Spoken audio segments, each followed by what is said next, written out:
Hello there, ladies and gentlemen, and welcome. So today we'll be continuing with the Marianas game, which I'm going to bring up here in just a second. There we go. Okay, so yeah, it has been a little while, which I have to apologize about. I don't know, it's one of those things, sometimes I'm just, frankly, a little bit too lazy. But here we are. We're here now, and we're ready to go.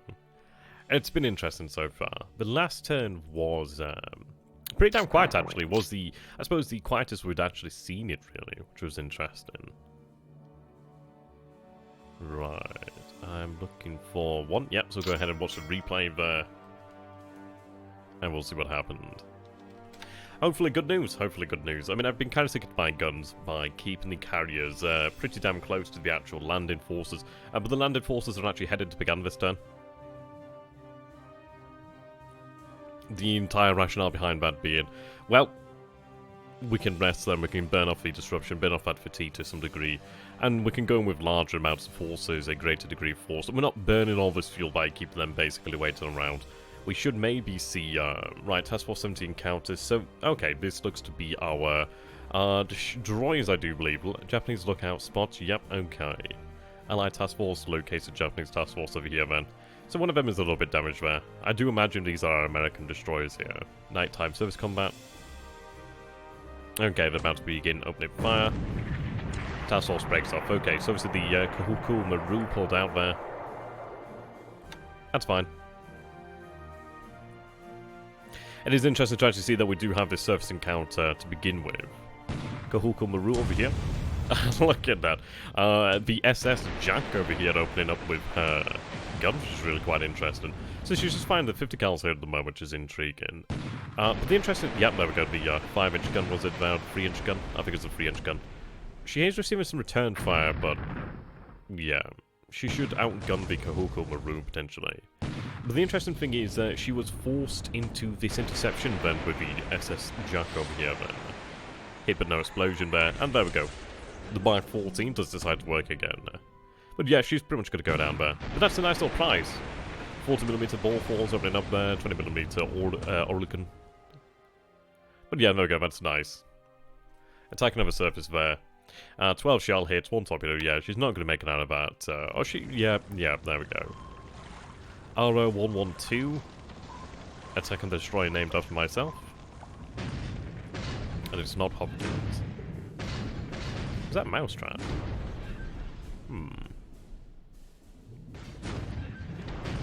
I don't imagine the... yeah, it is Mousetrap, that's fantastic. Yeah, she's leaking fuel here.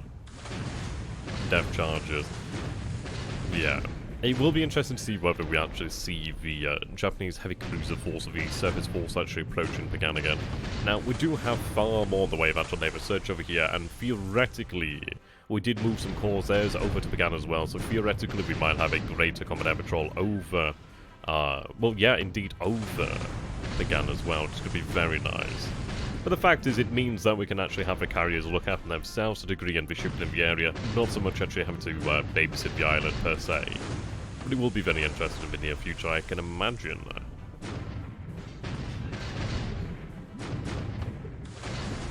Okay. We'll speed this one up a little bit more. Right, how do we do that? 6 hits. Yeah, you can see that these are the APAs here, so obviously this is the task force moving into port over here at Pagan. As to whether they actually make it into port this turn is unknown, but we'll see about that. It's going to be a very busy port over there at Pagan, but we will have more engineers being unloaded, well unloaded, we'll have more support on the island, so even though the port is very heavily damaged at this moment in time, we should be able to repair it in the near future. To some degree, we've got a decent amount of naval support in the area, so we should be able to get something going. Right, so do we see some Japanese naval assets in the Caroline Islands? Well, the Caroline Islands. We still haven't seen anything of these guys as of yet. Right, Japanese aircraft, Japanese carrier aircraft, Japanese medium bomber. So potentially a raid over here, he might be running reconnaissance, but I can't imagine he would be just running reconnaissance. But he will be running reconnaissance, of course, but I mean, like, these actual fighter bombers are probably going to be coming in for some attack, perhaps. Default Y-1C Judy, which is a nice aircraft to shoot down.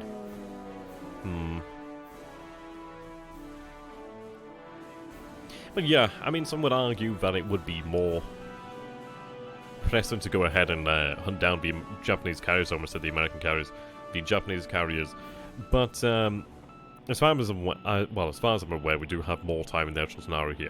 So I'm more interested in actually taking control of the Mariana Islands. And then I'll hunt down the enemy carriers once the Marianas can look after themselves to a degree, really. Okay, Helldivers attacking, all good news. Okay, 2 Japanese ships there. Reports over there, right, so we do detect 4 Japanese ships to the north there near Iwo, but the good news is at least we know about them. Right, strikes now. Yep, here we go, so the Liberators are flying. Oh, that's great. Yep, here we go, being escorted by 25 Corsairs. But this is exactly what we wanted now. This is where we definitely turn the tables on him. Seen like that, we're already hitting his aircraft, destroying some aircraft. He's going to find the runway less able to be used, which is good news. We need to run the runway damage at over 50%, and then he shouldn't really be able to make much use of it offensively. Yeah, look at that, that's brilliant. L2D2s. Those are, I imagine, transportation aircraft, so that's going to hurt if we was using them for anything. But this is it. This is a good thing. So we can see here from this first raid with 29 B-24Js, we also had 7 PB-4Y1 Liberators. You can see that 2 B-24Js are damaged, but we destroy... we destroyed at least 1 G4M1 on the ground, 1 L2D2 on the ground as well, and there were a number of other aircraft damaged as we saw here. With a few hits on the actual runway, but that's all good news. And again, a few more Liberators flying out. Runway hit again. There we go. It's all about building up that damage. But that's very good news there. So he's going to have to seriously consider where he can base his aircraft. Because we do have heavy bombers that can reach out there and take care of these aircraft on these airfields, which is really good news. If we escort them heavily enough, he's not going to be able to do a goddamn thing about it. Yet, look at that. The combat patrol is significantly better. I mean, this is what I envisioned from the start when I said, right, okay, I want Pecan. Because this is what I was thinking we could do here. But we can see that the ships have been detected to the north. Some more ships over here, apparently. So this is really good news. Now, that's actually suggesting we might have spotted the actual carriers, perhaps. But if those are the carriers, then we're in a great position. Because we know where they are. And, well, we have we have land-based aircraft to potentially support us as well. So this is good news. I'm glad that I didn't send a carrier group to the south to hunt for him. At least as far as I can remember. But that's a very interesting turn so far, so we'll go ahead and take a look at the turn in just a moment here. But overall, feeling very confident. I think the fact that we do have Pecan, the fact that we've been able to fly out the heavy bombers from Pecan is very, very nice. Really, really good. And we will be able to transfer more and more aircraft over here as well in the near future, which is going to be fantastic. Okay. Submarines did alright. We actually did destroy a patrol boat, which was nice. Yep, some additional units landing. Well, arriving over there at Pearl Harbor. I do need to send some additional ships back there. Well, we'll get to that when we get to that one. Okay, I'm just going to have to quickly check which save it is. I forgot which one it is now. Do forgive me, or it'll take me 2 seconds here. I tell you, sometimes I just forget. Right, so it's 6. Okay, that's good. I was thinking it might have been like 12, but it's not 12. Right, so 6. Yeah, there we go. Pecan plus 10. And we've got to take a look at the actual state of the war on the ground then here, really. I'm going to be very interested to see what ships are sighted to the north. But this is it. It's like if he was trying to circumnavigate our actual defences or really get around us, then this is it. Yep, there we go. CVs, BBs, he's got 12 aircraft in there. That might be the battleship force, and we have a heavy cruiser there. So this is it. We know exactly where he is now. And that's really good news. So we can actually redeploy the submarines around the actual island of Pecan, which is going to be excellent. And we do see 10 aircraft over here, sorry, 10 ships over here then moving east, which is interesting. Now, as to whether he's heading towards Inniwatok, but Inniwatok actually does have a very large amount of dive bombers. But I say that, about 48 already, which is still not a small amount, don't get me wrong. Let's see, heavy bombers there. Do I have any torpedo bombers? No, but that's still not a bad number of dive bombers there. Obviously, these are reserves here. That's still a good number of dive bombers. And if they're unescorted, then we should be able to take care of them. There's a couple of Liberators over here as well, PP-wise. Overall, very nice. So if we take a look over here then, so combat reports then. Yeah, nighttime surface. Unfortunately we didn't engage there, but she was destroyed like the few moments later there, really. That was very nice. But yeah, overall not much there in terms of combat reports. Operation reports then. Leaving patrol to rearm at Pagan, which is very good news there. Wait and unloading at Pagan. So we need to protect Pagan then, so it seems like he's attempting to do something again. But what we'll do then is we'll just flood the area with submarines, really. Which is going to be very nice. A few of them are damaged on landing there, unfortunately. Which isn't very good there. Quite a few damage there on landing. Not good, not good. Grounded due to maintenance. Obviously, we do need more aviation support, and a larger airfield would be very nice. But it's fine. We can make do with this for the time being. Okay. So it's not a great situation being over here, as we're over the amount of aircraft that we can really look after. Well, we're going to get punished for this, really. But you can see that these aircraft have been unloaded, so these guys will be ready shortly, which is going to be fantastic. So we'll see a few days, but in a few days we're going to have like the P-47s, and the P-47 is a monster. Absolute monster. I mean, look at the speed there, maximum speed there, 429 miles per hour, that's crazy. Cruise speed 231, which isn't that fast, but it's an armoured aircraft. Pretty damn durable. Maneuverability is not exactly great, but look at the armament. That is going to rip to pieces any Japanese fighter. Just most Japanese aircraft, to be honest. But yeah, we have a good number of aircraft here. All these Corsairs. I mean, what I might potentially do then is... but then again, we'll see. So you can see there's a few aircraft over here, a few aircraft over here, a few there.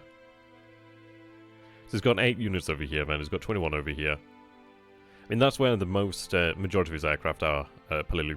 But the good news is we're now able to strike out here. But I think what I'm going to do this turn, then, is we'll stand down the actual heavy bombers. So if we stand them down. So all level bombers are going to be stood down.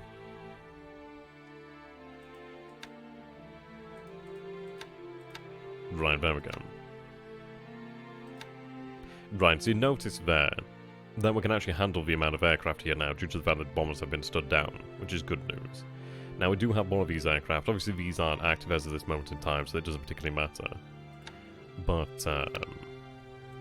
let's see. So, unfortunately, I don't have access to torpedoes here per se, which is a shame. But it doesn't particularly matter that much. If I go in here then, so fighters... Yeah, we have a good number of fighters over here, which could make all the difference in the world. But the thing is, if we take a look over here, then it's showing me 12 auxiliaries. That could be like 2 light carriers or 2 escort carriers, it's hard to say. But we will prepare for a confrontation here, really. We will prepare. If I take a look over here, then. So my actual surface ships are over here, but I can have them return to Pagan. No questions asked. So yes, they will head to Pagan and look after Pagan. So if he wants to engage us at Pagan, then he will be destroyed. There's no two ways about it, really. He just can't manage the... he just can't manage that. Right, so they're following Task Force 65, but they're going to stay here, then. So they're on a minesweeping task force. Well, on a minesweeping mission, then, really. I don't know if they've actually cleared any mines as of yet, but they may just need a little bit of time. They're in position now, so ideally they begin to clear mines in the near future. No, I'm not seeing anything from clearing mines here. It might have been displayed down here and I missed it perhaps, but we'll see. So I think it's got 2 carriers down here, at least some elements of them. But yeah, we've got the main group over here. But the good news is it's like... I'm going to be wary around these ships around Saipan, so what we need to do then is have our carriers here. If you take a look there, we've got 1 carrier group over there. And a 1 here. And a 1 here. And then the other 2 here, and then we have another carrier group in there. So he is going to be approaching a massive concentration of strength there. Now, as to whether he's trying to get around us here is unknown. But the thing is, we could intercept him from here under relative safety there, really, which is very, very nice. So if I take a look over here, then. Yeah, so these guys are running... Why are you running escort over Guam? Oh, right, obviously, never mind. I was thinking, why Guam? But obviously that does make sense. If we take a look over here then, so 20% of them resting. Using drop tanks as well. So if I set all fighters at the base then to these settings here then.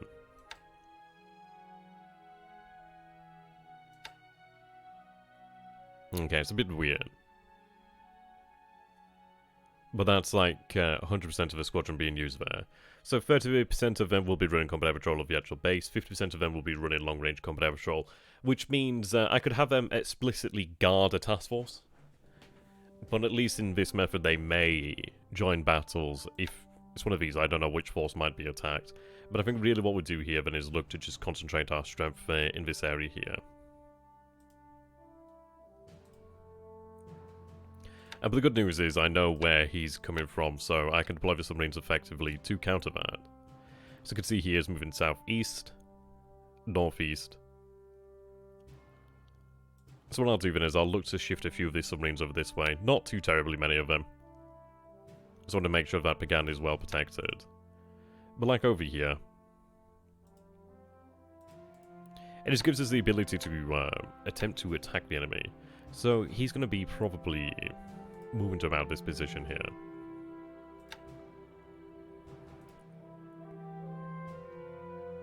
So deploying that sort of area.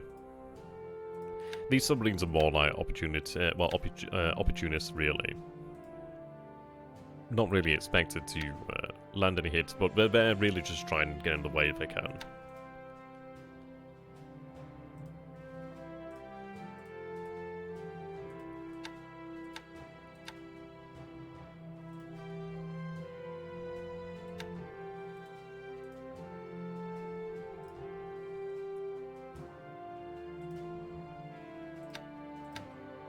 Okay, we'll put a couple more over this way.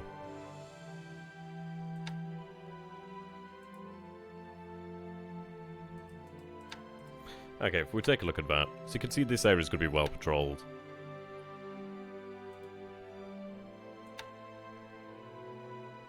But it's like you see the amount of ships that we have here. It is a crazy amount. Absolutely crazy. Right. What I'm going to do then is have them disband. Yeah, you can see that we could form another fairly strong surface force if we wanted to as well, which is very nice. Which I think is going to be required just to make sure we look after the area.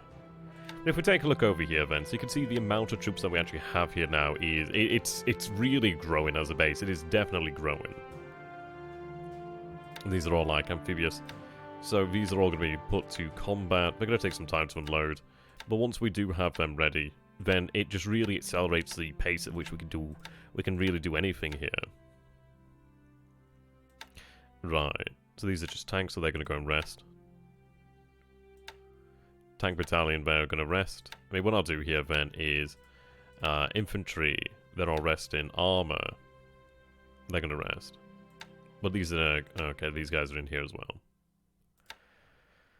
Amphibious tank, they're going to be stood down to rest too. We can see, like, they're planning there. So they're planning for Tinian. So what we can really do then is decide what we want to go and where. I think we will make a good show at, like, hitting Saipan. So I think at the end of the day, like, Palu's okay, Rota's okay, but I think Saipan is really where we want to be going. That's what I'll do then. Is have them all plan for Saipan.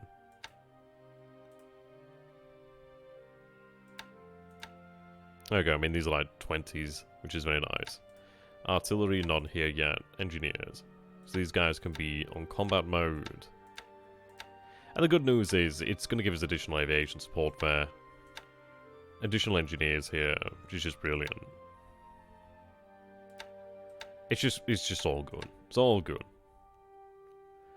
Right, they can rest as well. No, they might as well just stick on combat. Doesn't particularly matter that much.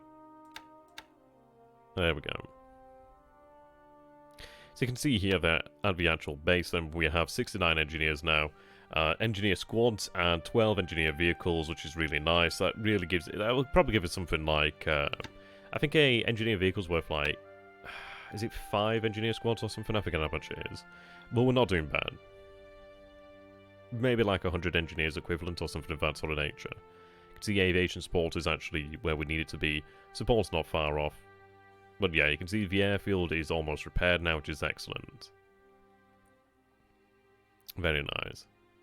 So what I'm going to do then, with the forces that we do have here, is I'm going to form a surface force that's actually potentially able to handle combat. The Pennsylvania, it's one of those of, do I want her in the battle line? She's slow, so she'll take a lot of hits. So it's one of those of where it's all well and good, but if she's going to take a lot of hits, she's not really fit for combat. 15 knots. She's just not fit for combat. She's too slow.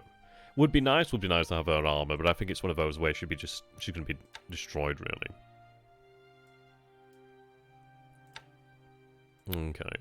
But we do have a few heavy cruisers over here, like the Wichita.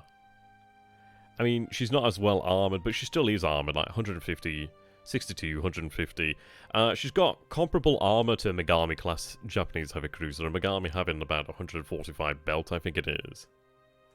But yeah, she's got the 8-inch guns, 9 of those. She's a very formidable aircraft. She's an aircraft as she identifies an aircraft, but she's a very formidable craft.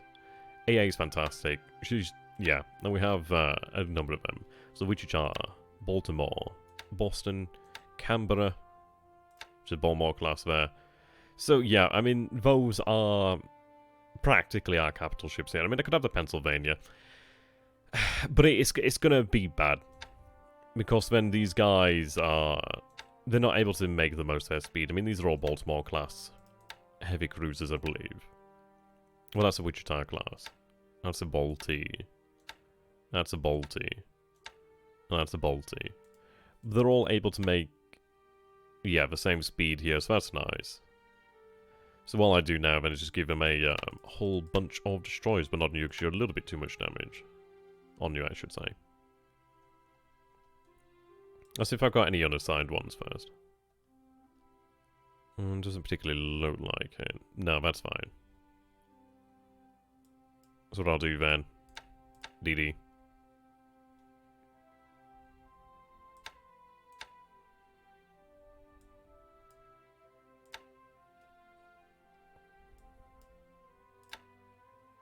Make sure I grab the ones that aren't. A little bit of system damage is fine. In some ways, I mean, what I should be doing here then is, what we are going to do then, is we're going to form 4 separate task forces. Well, actually, no, we'll form 2 with the actual heavy cruisers then. We'll have them operate in pairs.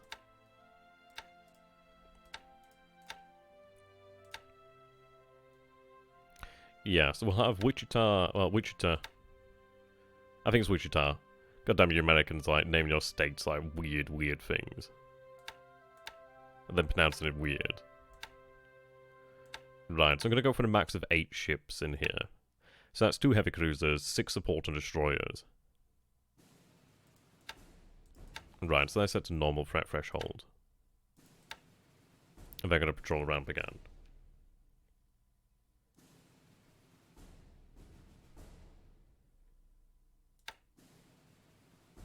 But I could have them, like, potentially escorting around here.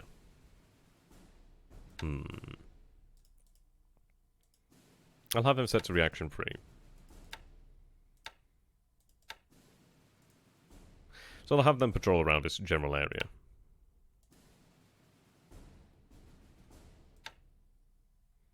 It's about that, really.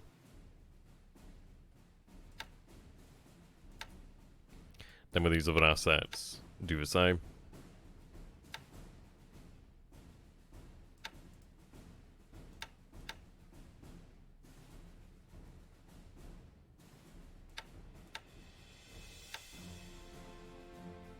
Moving a few DDs there.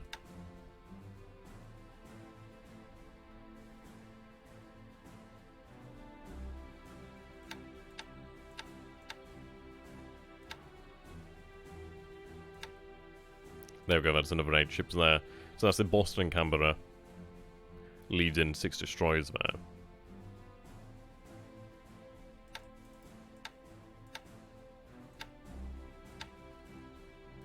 So they can draw out that way. Back to about there. So that's going to act as additional security for our carriers there, really. Now if we take a look at the actual striking distance here. So that's 11 hexes. So in theory, we should be able to actually strike at the enemy from about 9 hexes away. So that's really good. So the good news is once they actually approach within striking distance, we should be able to get some shots off against them. The fact we're aware of them is very good news. These guys are all set here. Set all fighters if they're able to do it. There we go. Now these guys aren't ready as of yet, but obviously once they are, then they might participate. These guys look like they're ready tomorrow. But what I'm going to do is have these guys stood down just to rest here. But in all honesty, we are looking great. Like, I could potentially even have the heavy bombers join in, like an enable attack, but I don't want to have them shot down. I'd rather make use of them as heavy bombers. But the good news is the situation is completely reversed here now. Completely reversed. A good number of sub-patrols over here. So what I'm going to do then is have a couple of these guys patrol up around here. So I think he's looking towards hitting our actual shipborne assets, really. But if I just fill the area with submarines and just, yeah, I mean, this is it. So, I mean, this has vindicated my feelings that he was definitely up to something. So, it's one of these things of, well, he's been spotted now, what's he gonna do? Because he can head to Iwo Jima, but I could just bomb Iwo Jima with heavy bombers, and I could always just hunt them down with actual carriers. So, it's one of these, really. I could go aggressive, but I'm gonna wait and see what happens there, really. I don't think I need to chase him. Because frankly, we're doing what we need to do here then. We've got our troops unloading, which is good news. Once these guys are unloaded, then we're going to be in a great position. Now you can see that this is mostly the actual support elements and the armor being unloaded at the moment. If I take a look over here then, these are all marine forces being unloaded here. I mean, that's a lot of troops there. Yeah, they're being unloaded. I'm going to tell them absolute threat tolerance, just don't run. You're safer here than anywhere. I mean, this is another CVE task force over here as well, which is great news. So I could have them move out this way.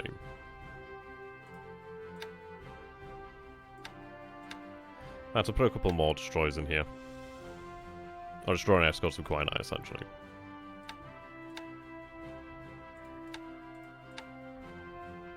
And there, they do not pull punches against enemy submarines.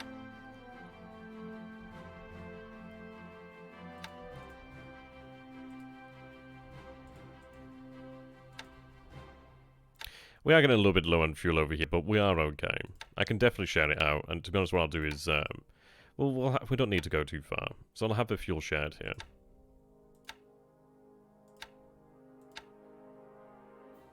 New Orleans is okay. I mean, I can obviously have them head into Pagan to take on additional fuel from the oilers there.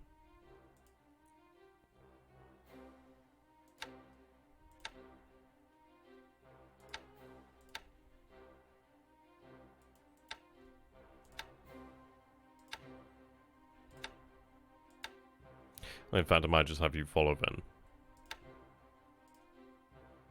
Yeah, there we go.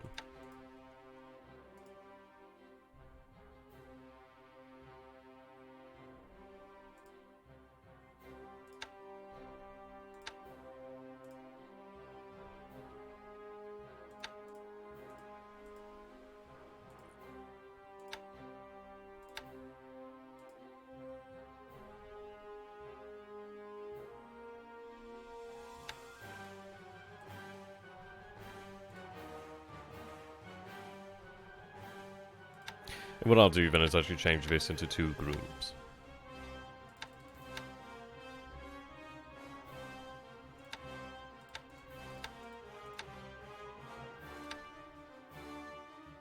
A group of 11 and a group of 12 is fine. Sorry, a group of 10 is fine.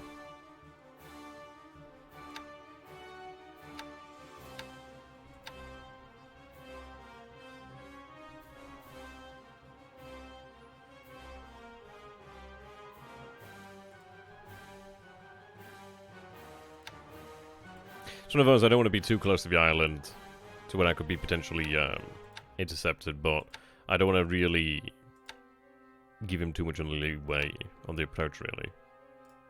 Right, so I've done follow there.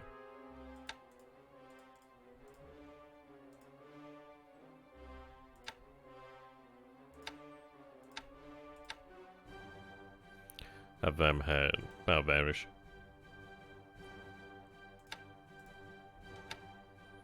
But either way, his options are severely limited now, because even if he doesn't attack, it doesn't particularly make much of a difference. Because ultimately, I will just send additional submarines towards him. I mean, maybe I send additional. I think what we'll do then is actually look at. I don't know. Maybe we'll spend a few of them out this way. I spread them out. Sorry.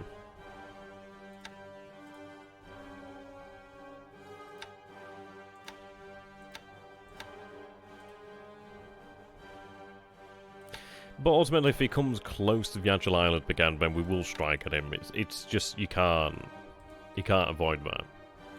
If we take a look over here, then the Hell Divers have a range of 9 hexes, so that's fine. You know what I mean? Like, if it doesn't come to me this turn, I don't particularly care, because I will hunt him down later once I've actually got Saipan secured. Really, that's how I'm looking at it. Really,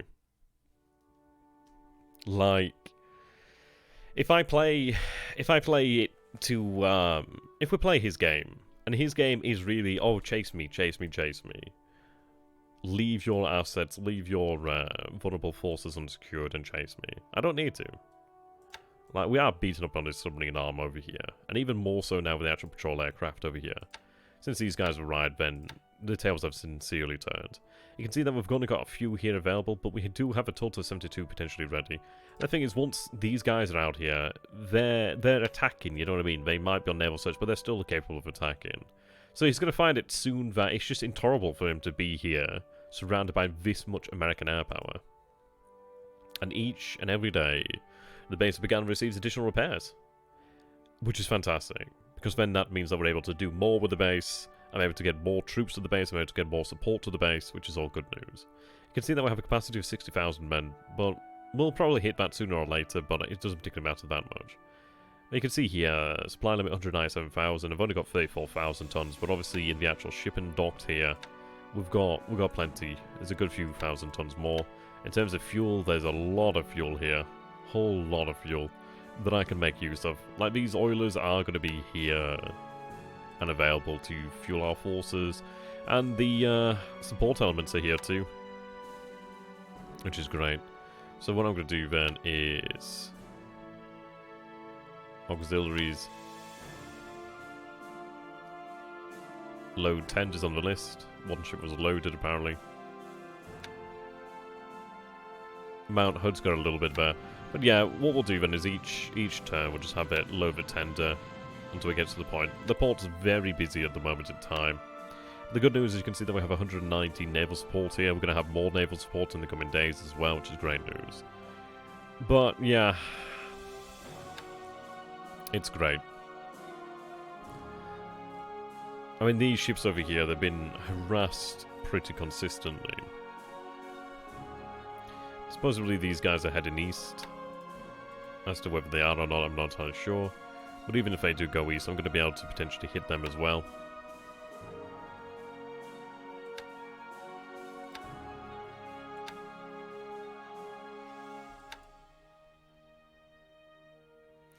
Yeah, they're in combat patrol and escort. But I mean, these guys will give them a bloody nose. Absolutely no doubt about that. They're not the...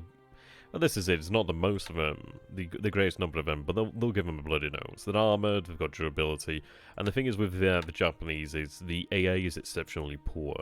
The reason is, for example, how it works is it's like for a dive bomber, for example. You have the... so imagine this is the enemy target over here. So you have the approach, where they're being shot at with AA, and then you have the drop. But the thing is with Japanese AA, a lot of the actual guns don't have the range of the actual drop sort of thing, or when they actually begin the attack, so they're not able to fire. So what happens is it's like they come in, they're being shot at, they don't get shot at on the way down, from the way out they get shot at. Whereas for the Japanese, when they're attacking us, they get shot at, they get shot at, they get shot at. So they're taking a lot of fire. whilst we're not taking as much and our aircraft are more durable. So, I mean, this is it. Feels nice to be the Americans, and you're like, yeah, this is all great. We can do everything. We can do anything. Because he can. He effectively can. Like, we've shown him here. I mean, he'll have known that I've probably got heavy bombers over here. He probably should have known about that. But the fact is, how is he going to be able to deal with P-47s? He's just not. He just isn't going to be able to deal with that. If we compare that to these guys, you can see the P-47s are definitely faster. They're better armed. Let's take a look. In terms of durability, more durable as well. And these guys, standard range is 9. They don't have the the same range, but that's fine. I don't need that. I don't need it. Shame I don't have a fighter bomber variants. And I don't have any more of these guys in the actual pool here. These are all I've got. Oh, apparently now I've got P-47D. Interesting. Ah, look at these guys. Are these guys superior? These are actual fighter bomber variants. Interesting. I'll have to take a look at that. So I've got a good number of them available. Right, so I've got some others over here. So these are at Pearl. Yeah, these are the same. Angerburgers. These are the same, but obviously I'd have to take them over. Yes, there's about 100 or so P-47s currently in theatre. But the fact that I've got quarter of that strength over here is great news. I've got a lot of fighters here, and I could potentially even send more fighters, which is fantastic. So it's been really a very different scenario to what we saw historically. If we take a look over here then. Sort by points. Now, supposedly Congo. Sincerely doubt that. Oh yeah, we did torpedo her. I completely forgot about that. Yeah, that sucked losing that. And this is it. He really caused a lot of damage to me by taking out these oilers, which was lucky. Had I placed more of a combat patrol, then it wouldn't have happened, but this is it. But we haven't taken out a good number of his assets. I don't think we sank the 2 light carriers, or the carriers over here, but we can always come back for them. I mean, what I could potentially even do is just, like, have these guys. If we take a look at the range is 16. These heavy bombers have a range of 17, so in all honesty, I could pound the actual airfield. I could pound the actual port if I so wish to do so. And potentially soon I will do that. So it's like one of these things, I'm sure it's got about, what, was it 19 aircraft there or something of that nature? But if I send large enough raids, they just can't handle that. Well, they can cause damage, but this is it. But it's all looking good. I think, I don't know, he did attempt 2 challenges over here, and rightly he did pull back due to the fact that, well, his carriers had been detected, and he'd lost a good few aircraft in this, which isn't great for him in used aircraft. And notice that he was only dropping bombs to begin with. No, actually no, he was using torpedoes as well, so use some torpedoes as well, which is not great.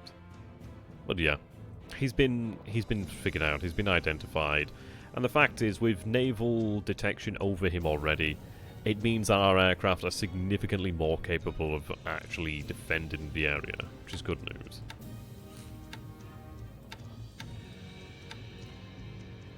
Yeah.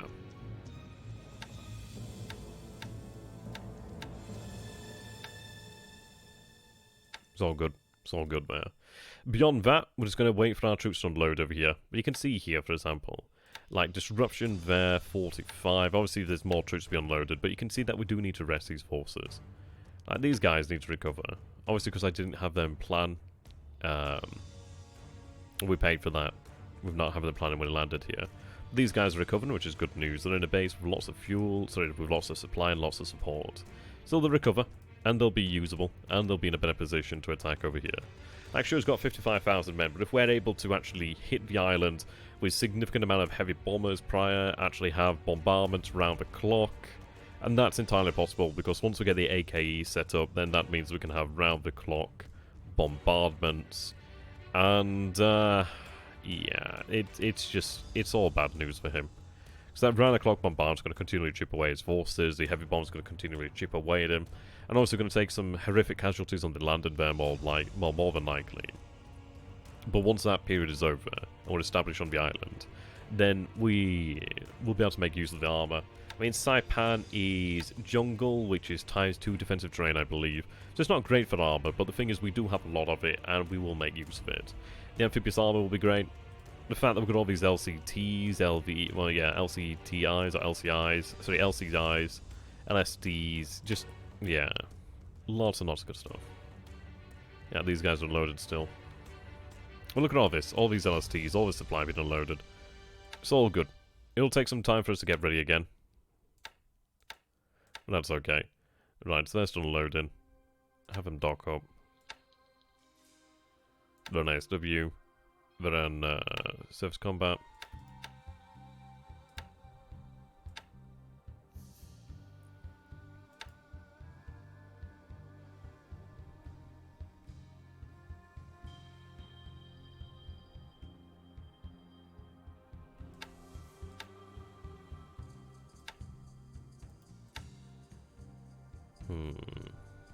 Yeah, they can't dock.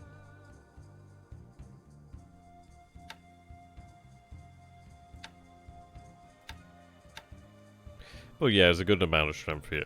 It's like 25 bloody, and really I should be splitting these guys up, and I think what I'm going to do is actually have them split up. I think it's from Tassos 20. So I'll have them split up into groups of 5. Which means they're more likely to detect the enemy. Or the enemy's more likely to run into them, really.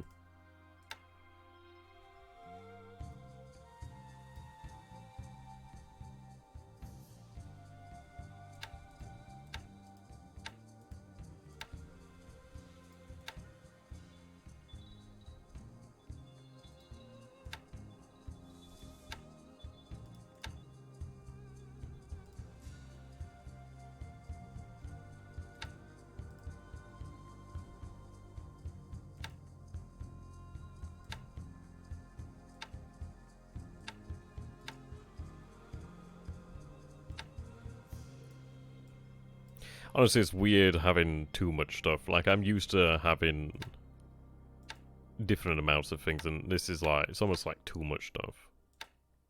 So I'm not using this to the best of its capabilities here, by any means of the imagination.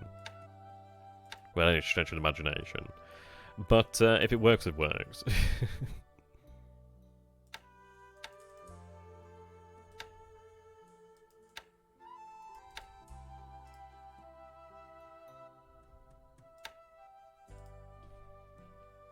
So I'm setting up a few patrol patterns there, so even if he moves in the night, he's still going to be running into potentially surface ships before he runs into carriers, and even if he runs into destroyers, they still have the possibility to launch torpedoes, so this is it really.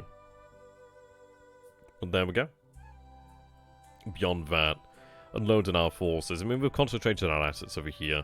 This is one of these things that's a very tempting target for him, which is understandable. But yeah, I mean, got the Minesweeper Task Force. That's, yeah, that's heading back, obviously. These guys are going to stay here to try and sweep for mines. So we'll go for that. But this is it, really. So that'd be submarines in the area effective, which is all good.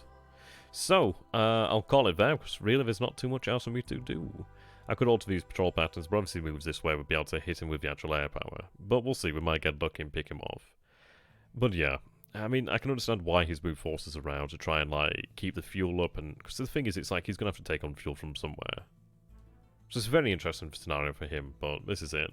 Moonlight is decreasing, it seems, or it might be increased, and I actually forgot what it was in the previous turn. But we'll see. So, I'd like to say a big thank you here, ladies and gentlemen. The weather is going to be supposedly rain in this area, so it'll be intriguing. Can I actually get a measure of the weather over the area? Storms over that area, well, at least over one half of the actual task forces over here.